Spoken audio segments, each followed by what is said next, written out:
foot. But now I shall bring the rat back to life. And it shall rule the world, you see? And then everyone will bow to my wishes. Mom, you always said that was amount to nothing, but here we are on the eve of world domination. Today, Transylvania. Tomorrow, the world. Prepare the maximum generator! Yeah!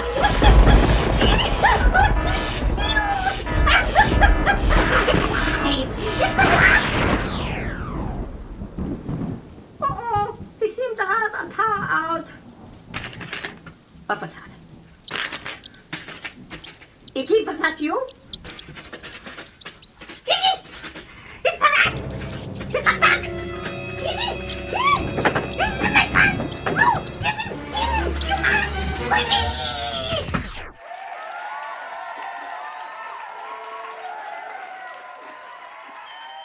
I don't know what all this is. Some sort of weird S&M episode that we're doing. Oh my god.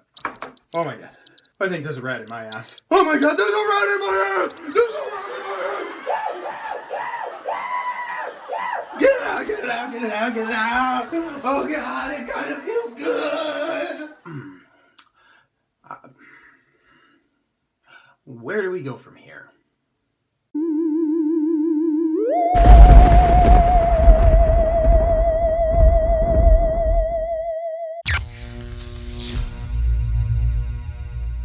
In the world of horror, mainly slashers, we have what is known as a final girl. This is a female character who has managed to outlast her friends, family members, and everybody else in the horror movie to fight the big baddie all alone at the end of the film. It is not uncommon for people to discuss their favorite final girl. What is not so often talked about are those female characters that were unable to survive the horror film.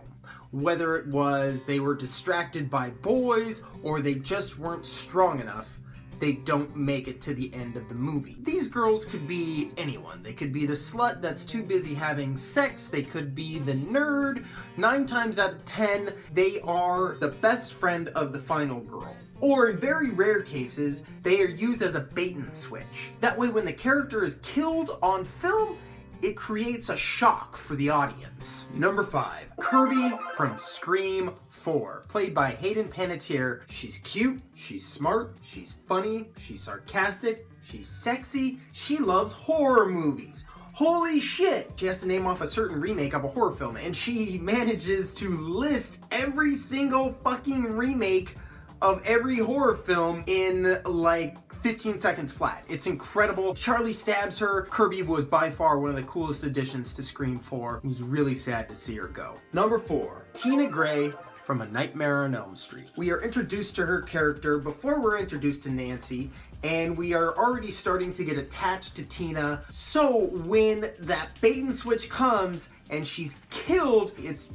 pretty sad. We feel for this character because she really hasn't done anything to deserve this awful, awful thing that happens to her. Number 3, Barb from Black Christmas. Barb is really a fun character. She's smart aleck, she's always talking about sex, she's drunk all the time, she's kind of a douchebag, but like she's the douchebag that I would love to hang out with. That iconic image of Billy lifting the unicorn horn, stabbing her in the face. R.I.P.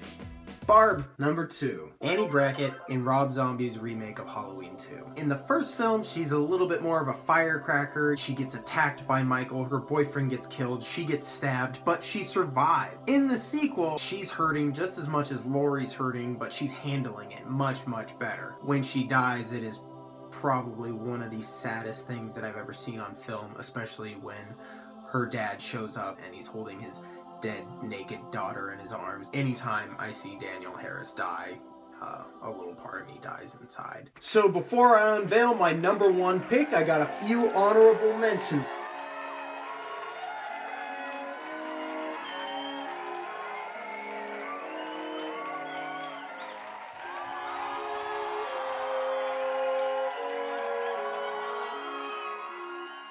Numero uno. Marion Crane, Psycho. You spend half of the movie with this character, and then you kill her off halfway through? What? Who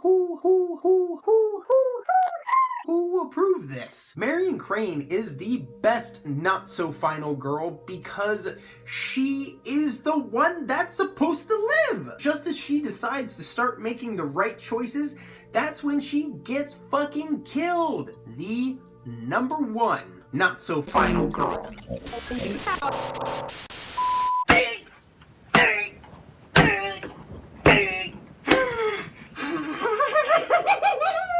Things do not always go as, the good doctor plans. But it will be fate that we see each other again. So, in the meantime, don't forget to say your prayers. The good Krampus is always watching. Listen to your mothers. I hate you, Mom. Well, go fuck yourselves, because a stroke in a day keeps the croaking away. Yeah, no, this is a great idea. Just when the general public had stopped accusing me of being a closet transsexual. We gotta pull this bullshit.